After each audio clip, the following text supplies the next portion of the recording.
Good morning. Today we will study lengths of curve in the plane. In the previous lecture, we have seen how the methods of integration enabled us to find areas of plane figures by applying definite integral. The method of integration can also be applied to compute the lengths of areas of plane curve whose equations are given.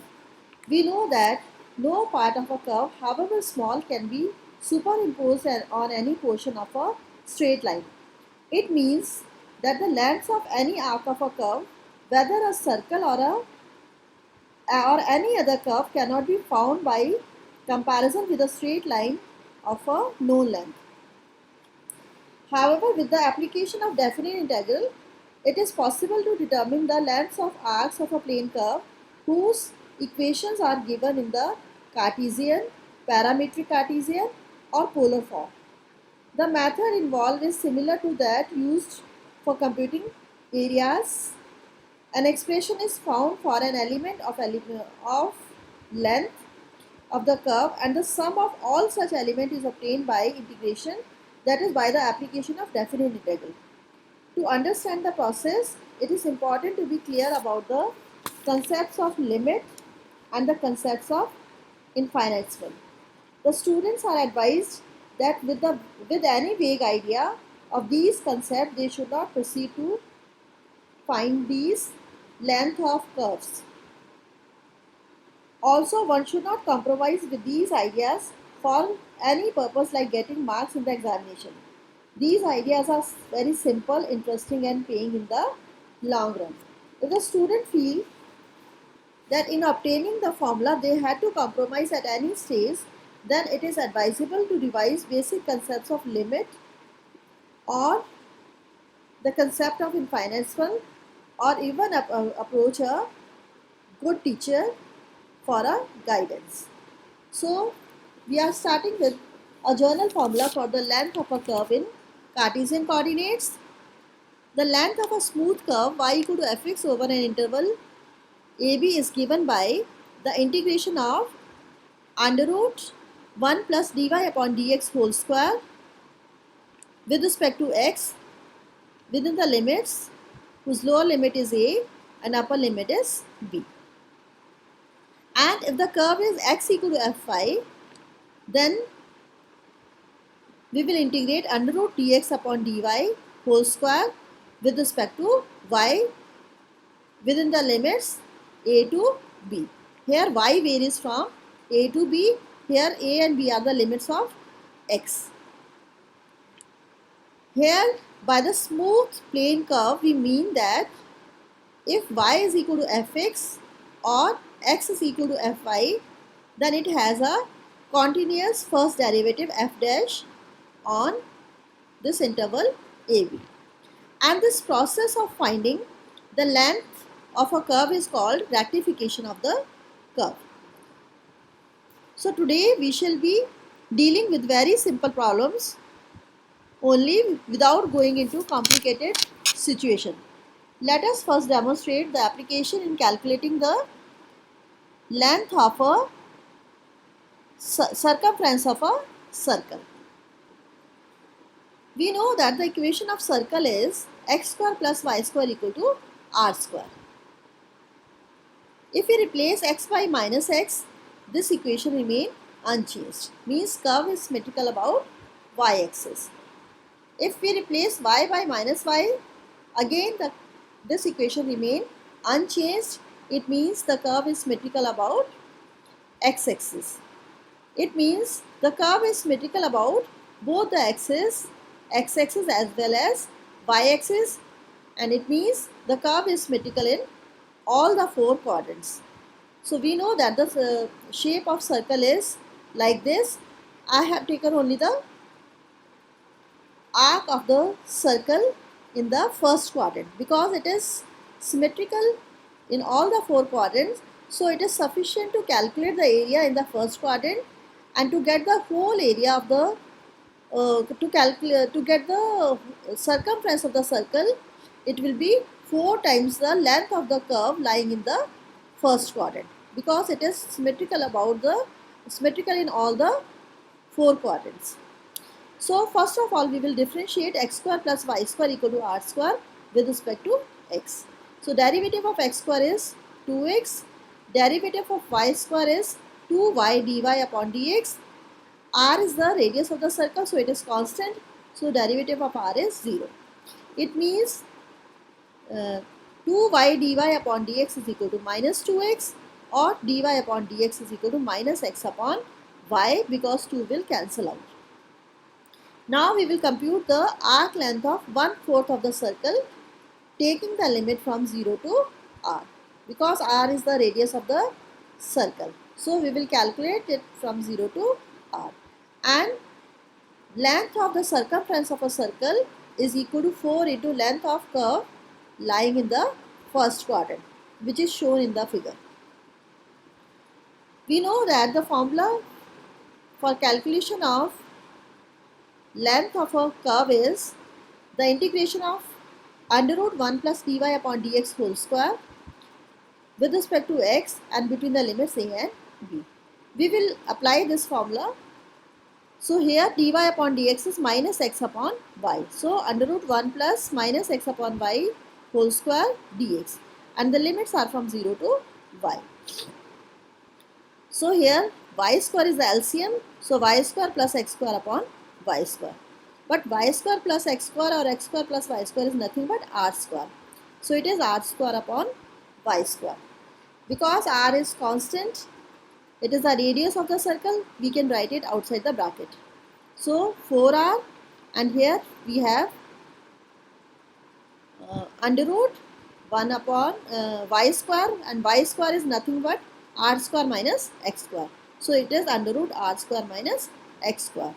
So integration of under root 1 upon under root r square minus x square is sine inverse x upon r. We know this formula. Now substitute the upper limit r and then substitute the lower limit 0, write the minus sign in between. So it is 4r sine inverse r upon r minus sine inverse 0. R upon r is 1 and sine inverse 0 is 0. Sine inverse 1 is pi by 2, because sine pi by 2 is 1. So we will get it 2 pi r. Yeah, 2. So length of circumference of a circle is 2 pi r. Now we will find the length of arc of the parabola x square equal to 4y from the vertex to the point x equal to 2. This is the equation of the parabola x square equal to 4y. So we can write it as y equal to x square upon 4. If we differentiate it, then it will be dy upon dx. Derivative of x square is 2x upon 4, means x upon 2, because 2 will cancel this 4 and it will be left with x equal to 2. This is the rough sketch of the parabola between the vertex and the point x equal to 2. Vertex of this parabola is at 0, 0. So we have to find the length of this parabola. I have not drawn the complete parabola. This is the part between the vertex and the line x equal to 2. Now we will calculate this length between the vertex and the parabola. So the limits are from 0 to 2. Here OQ represents the part of the curve of which length is required to found. The formula is same. So here dy upon dx is x upon 2. So it is 1 plus x square upon 4 dx. 4 is the LCM. So it is 4 plus x square under root, and in the denominator we had 4. So under root of 4 is 2. So I have written 1 upon 2 outside the bracket. We know that it is the expression of the form under root a square plus x square, and its integration with respect to x is x upon 2 under root a square plus x square, a square upon 2 log x plus under root a square plus x square plus c. C is the constant of integration. So in place of a we have 2 here. It is 2 square. And it is x square. Here also we have x square. So instead of a square we have here 2 square. 4 is 2 square.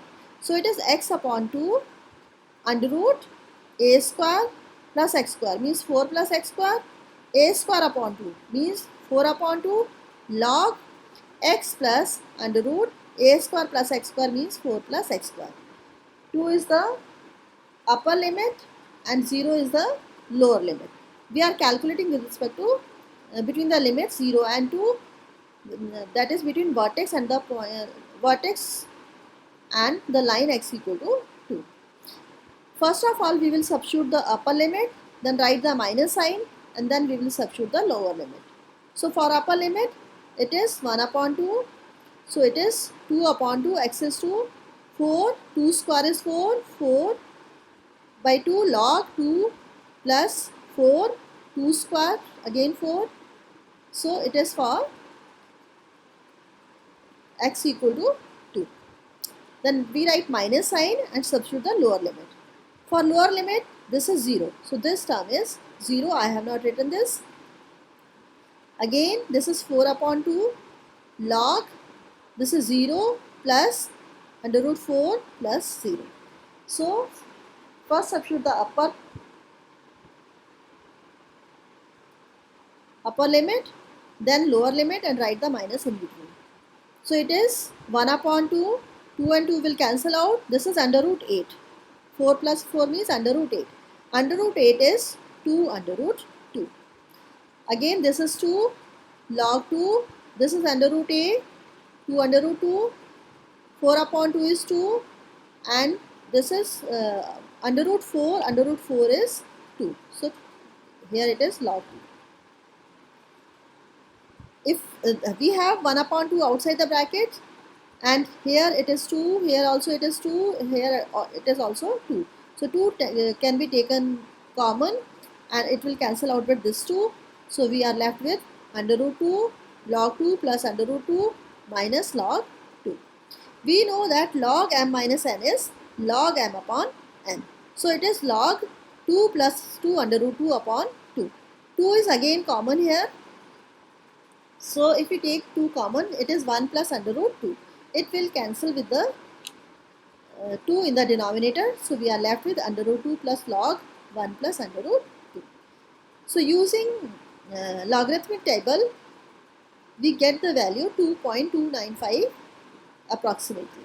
So the length of arc of the parabola x square equal to 4y from the vertex, this is the vertex, to the point x equal to 2, this is the line x equal to 2, is this 2.295 approximately. Now we will find the length of asteroid x raised to 2 upon 3 plus y raised to 2 by 3 equal to r raised to 2 by 3. This is called asteroid because it looks like a star. This is the shape of a asteroid. One may observe that if we replace x by minus x, this equation remains unchanged. It means this curve is symmetrical about y-axis. Again, if we replace y by minus y, the equation remains unchanged. It means the curve is symmetrical about x-axis. It means the curve is symmetrical about both the coordinate axes. That is, it is symmetrical in all the 4 quadrants, and it is clear from the figure also that it is symmetrical in all the 4 quadrants. So it is sufficient to calculate the length of arc in the first quadrant, and total length of the asteroid will be 4 times of the length of curve lying in the first quadrant. Here the limit of integration will be, this is the point 0, 0. If you substitute x equal to 0 here, you will get y equal to r raised to 2 by 3, means y equal to r.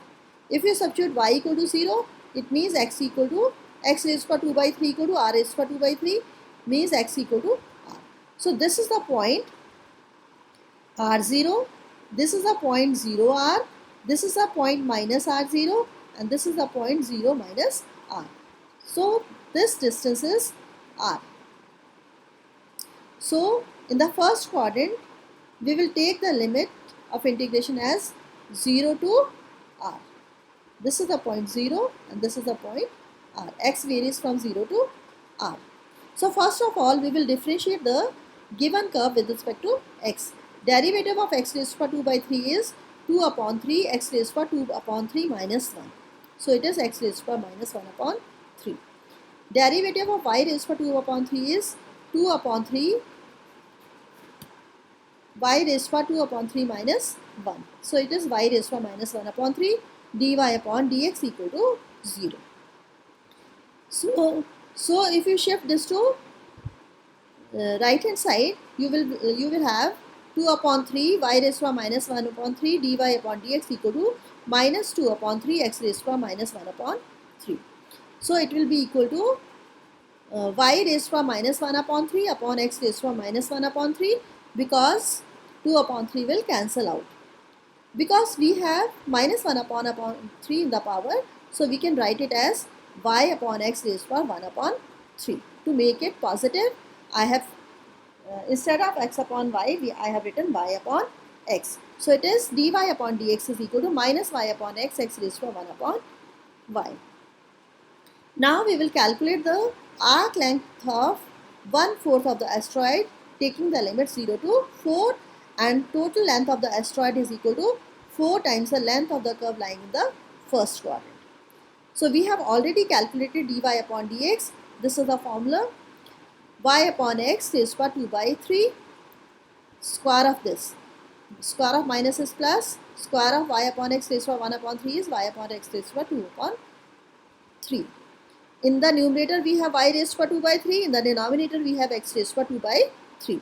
So x raised to power 2 by 3 is the LCM, so it is x raised to power 2 by 3 plus y raised to power 2 by 3. And this x raised to power 2 by 3 plus y raised to power 2 by 3 is nothing but r raised to power 2 by 3. So it is r raised to power 2 by 3, x raised to power 2 by 3. We have under root also, so if we take the square root of this, we will have r raised to power 1 upon 3. I have written it outside the bracket because it is a constant term. We are integrating with respect to x. Limits are from 0 to r. Here we will have 1 upon x raised to power 1 upon 3 on taking square root. Now this is 1 upon x raised to power 1 upon 3 means x raised to power minus 1 upon 3. So integration of x raised to power minus 1 upon 3 is x raised to power minus 1 upon 3 plus 1 upon minus 1 upon 3 plus 1. So it means x raised to power 2 by 3 upon 2 by 3. Because we know that integration of x raised to power n is x raised to power n plus 1 upon n plus 1. The limit of integrations are 0 to r. So it means first substitute the upper limit, then substitute the lower limit, write the minus sign in between. So it is 4 r raised to power 3 by 3, and this is 2 upon 3. So I have written is 3 by 2. 3 will go to numerator. Substitute the upper limit. This is r raised to power 2 by 3. Substitute the lower limit minus 0. I have not written the 0 part. So it is 2 2s are 4, 2 3s are 6. So it is 4 into 3 by 2 is 6. R raised to power 1 upon 3, R raised to power 2 upon 3. By law of indices, this is R. 1 upon 3 plus 2 upon 3, R. So total length of the asteroid, this asteroid is 6R. Now we will find the lengths of curve in polar coordinates.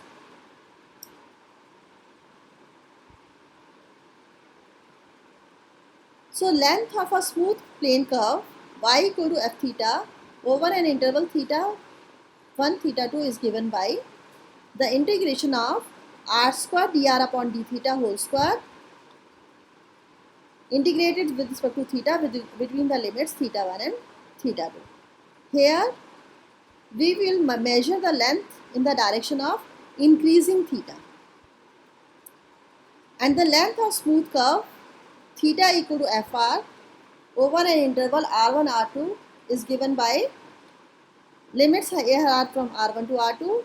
We will integrate under root 1 plus r square d theta upon dr with respect to r. So these are the equations to find the length of curve in polar coordinates. This is for the curve y equal to f theta. Actually it is r equal to f theta. and this is the equation when theta equal to fr.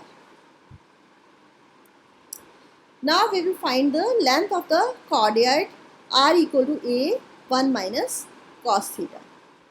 We know that cardioid is a heart shaped curve. You may see in the figure.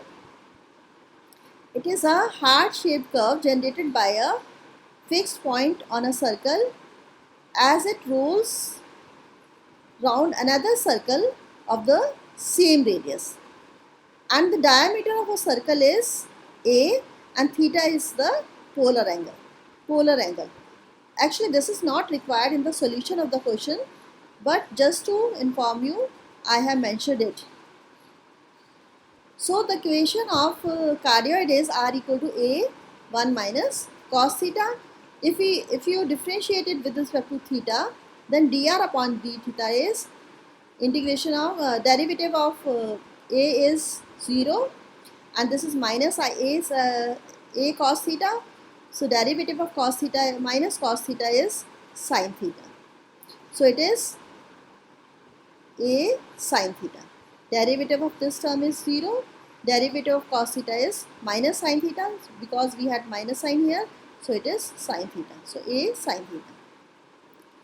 Now r square plus dr upon d theta whole square is equal to r square is a square 1 minus cos theta whole square.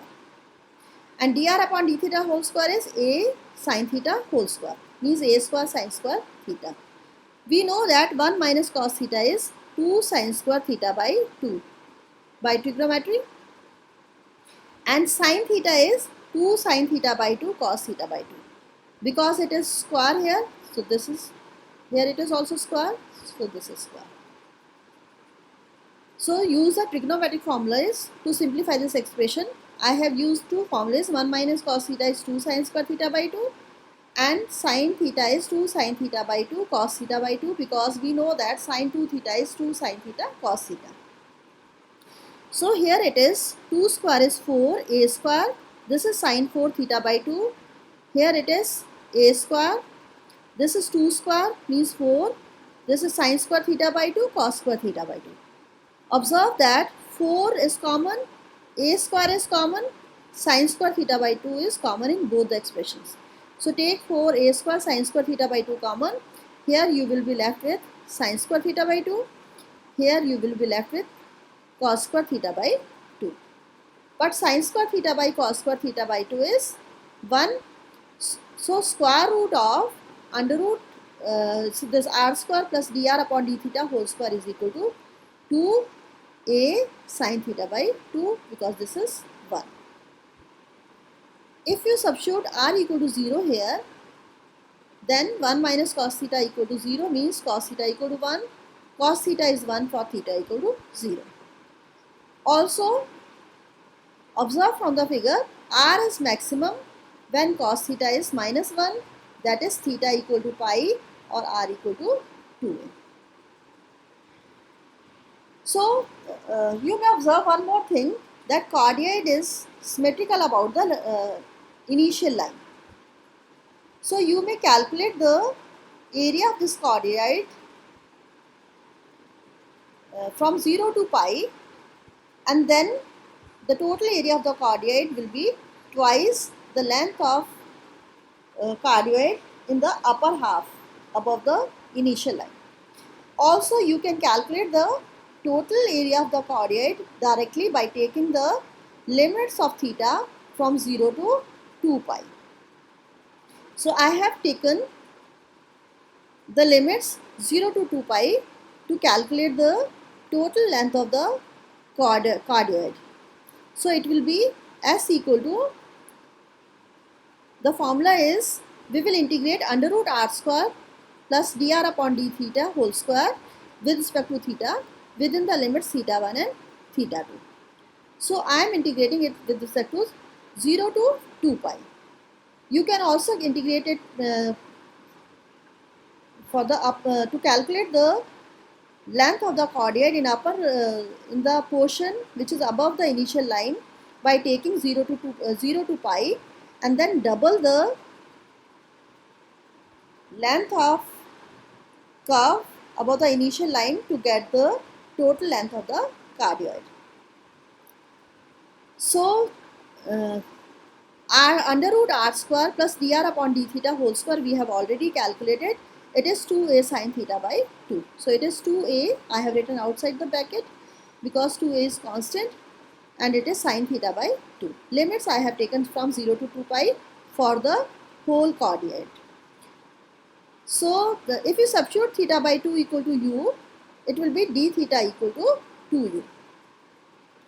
For theta equal to 0, u is 0. For theta equal to 2 pi, u is pi.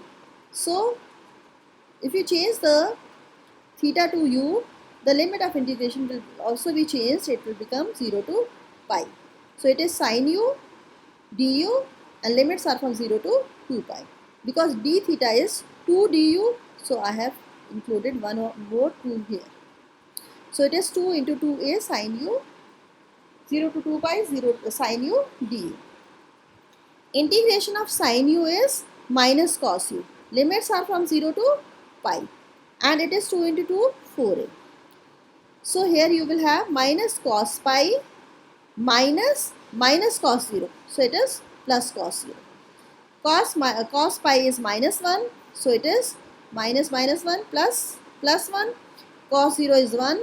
So it is 1. 1 plus 1 is 2. So it is 8a. So the length of the cardioid is 8a. Now we will find the length of parametric curve. If the equation of the curve is given in parametric form, x equal to ft and y equal to gt, then the length of the curve will be integration of under root dx upon dt whole square plus dy upon dt whole square with respect to t, and we will integrate it with between the limits t1 and t2. So in this lecture I have taken all the three forms. First we discuss the length of arc for the equations given in Cartesian form, then parametric, then polar form, and now we are discussing the length of arcs of a plane for parametric Cartesian form. So here I have considered the example of cycloids whose equations are x equal to r into t minus sin t and y equal to r 1 minus cos t inside the interval 0 to 2 pi. Here it is 2 pi. We know that common cycloid is a curve which is obtained by describing a fixed point on the circumference of a circle with a radius r as the circle rolls without slipping on the straight line, like this.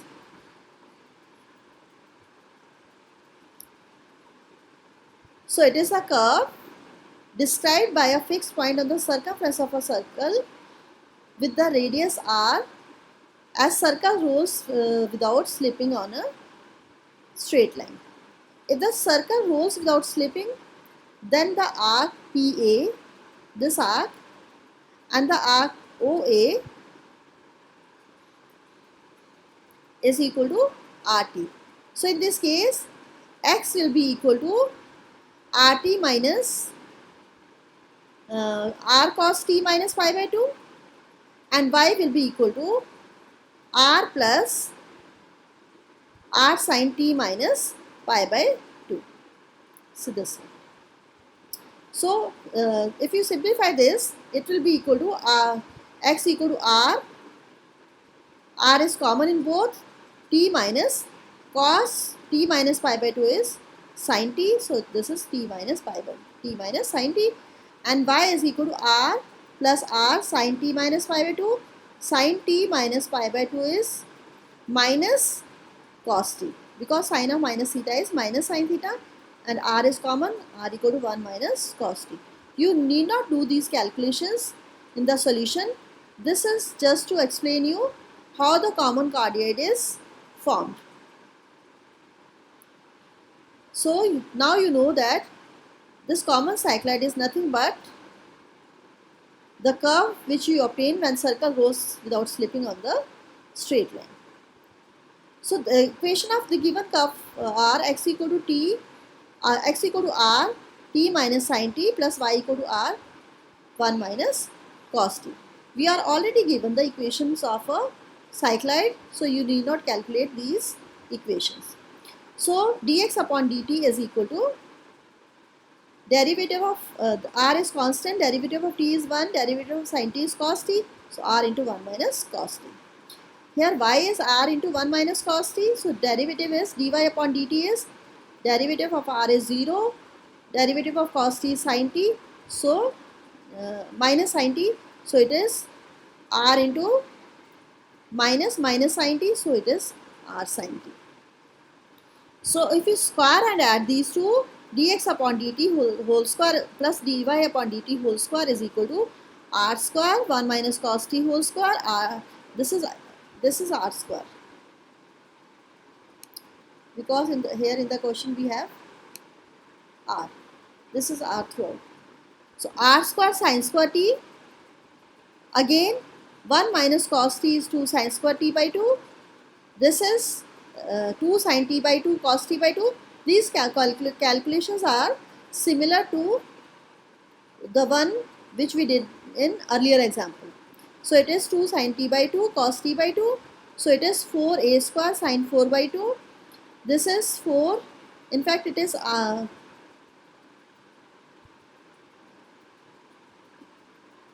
everywhere, or replace this r by a. Either replace this r by a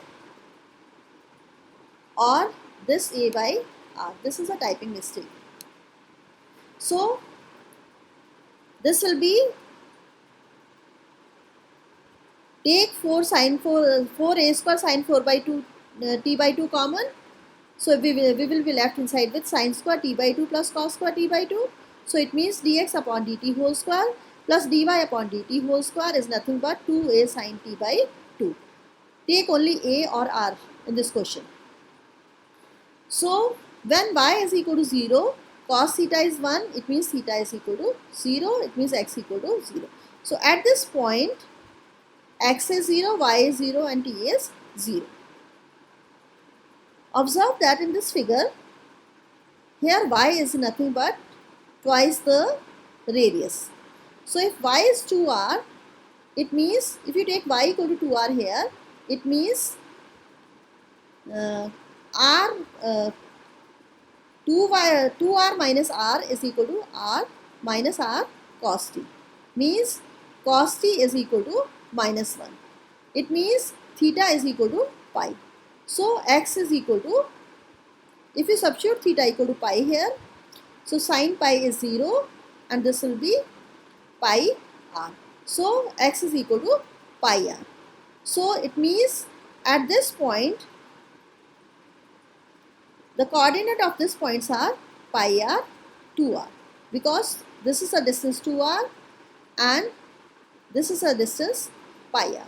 So this is pi r, 2r, and the tangent to the curve at this point is parallel to x-axis. Now we will find the, because this is pi and the curve is symmetrical about this line.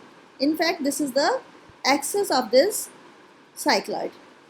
So either you may calculate the area of the curve from this point to this point and then multiply it by 2 to get the total length of the cycloid, or you may directly calculate the total area of the cycloid by taking the limits from 0 to 2 pi, because still here you have theta is pi and here the theta is 2 pi. So s is equal to, the formula is integration of dx upon dt whole square plus dy upon dt whole square between the limits t1 and t2, and we are integrating with respect to t. So we have already calculated this portion. So it is nothing but 2a sin pi by 2. So 2a can be taken outside. It is sin t by 2 dt. If you substitute t by 2 equal to u, so it is dt equal to 2 du. Integration of sin u is minus cos u. Substitute the upper limit, substitute the lower limit, and you will have minus cos pi plus cos 0, because minus minus is plus, so here you will have plus. So cos pi is minus 1, minus into minus 1 is plus 1, plus 1 plus 1 is 2, so it is 4a into 2, this is 8. So either replace this r by a in this question or replace this a by r, because this is a typing mistake. Thank you.